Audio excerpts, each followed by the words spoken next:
Alors, pour faire les exercices, vous avez besoin de cette synthèse. C'est grâce à cette synthèse que vous allez pouvoir faire les exercices correctement. Je vous explique comment fonctionner. Donc, pour plus de facilité, je vais vous demander de retirer la synthèse pour pouvoir la garder chaque fois à côté de vous lorsque vous en avez besoin pour faire ce genre d'exercice. Je prends donc le premier exemple d'exercice. Un danseur. Tiens, comment se termine ce mot? C'est un mot en heure. Donc, je vais aller voir ma règle. Les mots en heure, c'est la règle numéro 3. Je vais indiquer le numéro de la règle que j'ai utilisée. Un danseur, donc c'est la règle 3. Le heure devient euse. Donc au féminin, je vais dire un danseur, une danseuse. Le heure devient euse.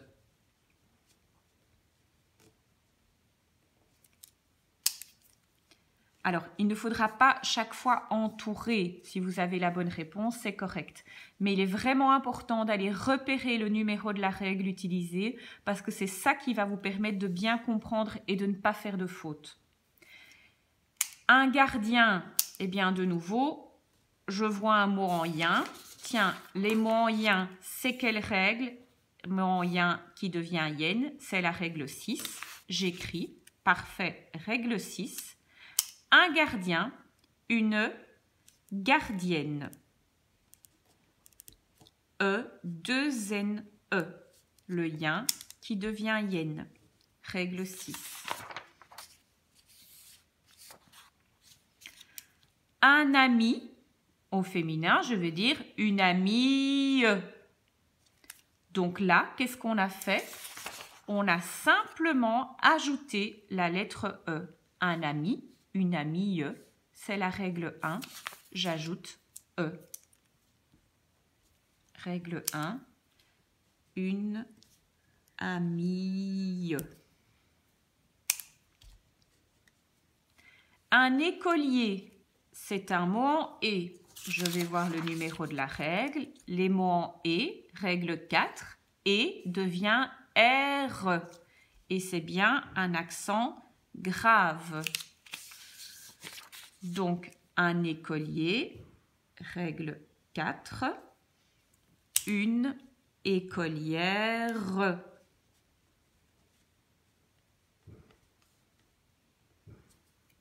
Le et devient R. Un tigre au féminin, je vais dire une tigresse. Une tigresse, tiens, quelle est la règle que j'ai utilisée? Tigre, tigresse, j'ajoute 2 S, E. C'est la règle 7. Un tigre, règle 7, une tigresse. Plus 2 S, E. Le lion, qu'est-ce que j'observe? C'est un mot en on. Je vais voir ma règle. Les mots en on, règle 5. Le on devient on, 2 N, E.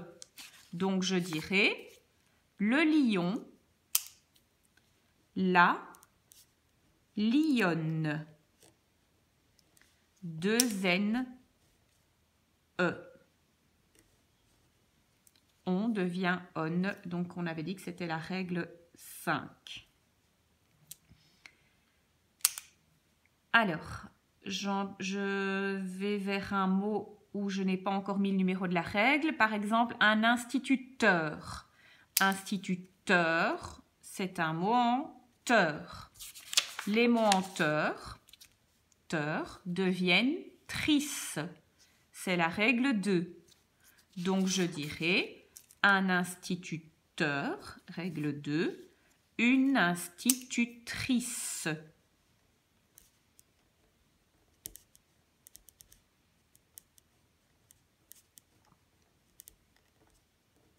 Le teur devient trice.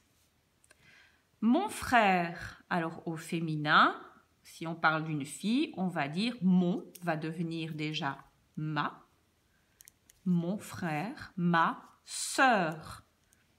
Là, qu'est-ce qui se passe? Mon frère, ma sœur, c'est plus du tout le même mot.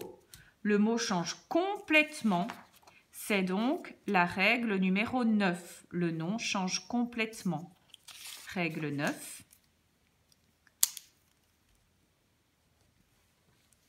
Voilà.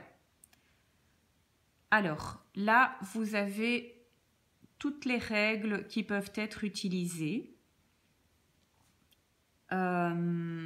Donc, à partir de cette synthèse, vous pouvez faire les exercices qui sont ici. Je vous conseille vraiment de faire une page, puis de la corriger avec le correctif sur le site, avant de faire la page suivante, parce que ça va vous permettre de progresser. Si vous faites chaque fois la même faute et que vous faites toutes les pages, c'est un petit peu dommage. Tandis que si vous corrigez une première fois votre faute, après vous ne la ferez plus. Donc ça va vous permettre vraiment de progresser et d'évoluer, comme quand on est en classe et que je corrige page par page. Donc c'est vraiment important, vous terminez une page, vous allez corriger d'abord sur le site avant de faire la suite. Je continue pour vous expliquer l'entièreté du dossier.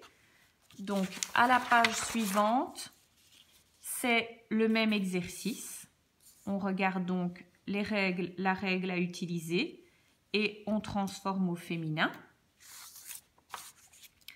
Page suivante, c'est pareil. Je ne demande plus le numéro de la règle, mais je pense que parfois, il sera vraiment important d'aller retrouver le bon numéro pour pouvoir retrouver de quel mot il s'agit. Je pense par exemple ici à un concierge. Un concierge, une personne qui s'occupe d'un immeuble. Donc, un concierge deviendra une concierge. Mais qu'est-ce qui se passe ici? Le mot ne change pas. C'est une règle que nous n'avions pas encore utilisée. C'était la règle numéro 8. Un concierge, une concierge, ça ne change pas. Ici, vous faites l'inverse, vous mettez au masculin. Le nom est au féminin. À vous de faire le contraire. Donc, vous devez le mettre au masculin, c'est-à-dire le R, qui est au féminin, il va devenir E. Si je regarde dans ma synthèse, le R devient E. Donc, je dirais la boulangère, le boulanger. La cliente, le client. Règle 1, je supprime le E, le client. Là, donc, je fais l'inverse. Je continue mes explications. Attention, retrouve le féminin de ces cas particuliers. Ces mots sont particuliers parce qu'ils changent complètement. Ou bien, c'est la règle 7 qui est utilisée. Par exemple, mon fils deviendra au féminin ma fille. Un empereur, donc un empereur, c'était le chef d'un pays, par exemple un empereur en Chine, c'est un empereur. Donc un empereur, au féminin, on dira une impératrice. Et donc là, ce sont des mots qui changent complètement. Pour vous aider à faire ceci, vous avez besoin donc du verso de cette feuille-là. Si je retourne, j'ai ici tous les féminins particuliers. Donc ça, c'est un petit peu ce que l'on doit retenir. Je ne vais pas vous demander de tout retenir, mais de retenir au moins les plus communs, ceux qu'on utilise le plus souvent. Donc, je prends ici un exemple. Le paysan au masculin, ça deviendra la paysanne. Il y a 2 NE, donc ça, il faut y faire attention. Le sportif, la sportive, l'empereur, l'impératrice. Le cheval ou l'étalon, on peut dire les deux, un cheval ou un étalon, qui deviendra au féminin la jument. C'est le mâle et la femelle. Le mâle, c'est le cheval, la femelle, c'est la jument. L'homme, la femme, l'oncle, la tante, le bélier, la brebis, donc ce sont des animaux, une sorte de mouton, la femelle, la brebis, le canard qui deviendra la cane, le cerf, la biche, ça c'est comme dans Bambi, hein, le papa et la maman de Bambi, le cerf, la biche, le chat, la chatte avec 2 TE, le cochon, la truie, le comte, la comtesse, attention on l'a mis ici, mais regardez, c'est la règle 7, le comte, la comtesse. Comme ici, le duc, la duchesse, le maître, la maîtresse, le prince, la princesse. Ça, c'est chaque fois la règle 7 qui est utilisée, plus 2 SE.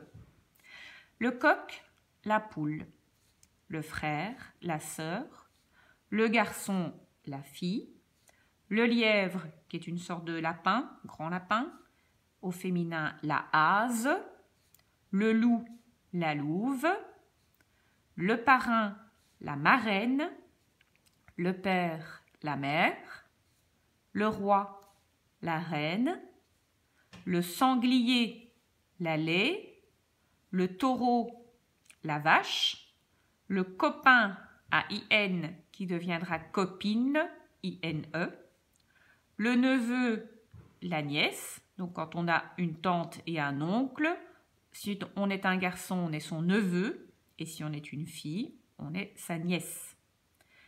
Le mâle, qui deviendra la femelle.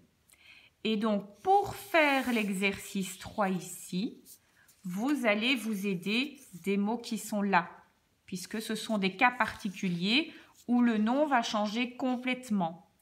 Il y en a peut-être pour lesquels ce sera plus facile, et il y en a d'autres où vous devrez aller rechercher ici dans la synthèse pour répondre à cet exercice.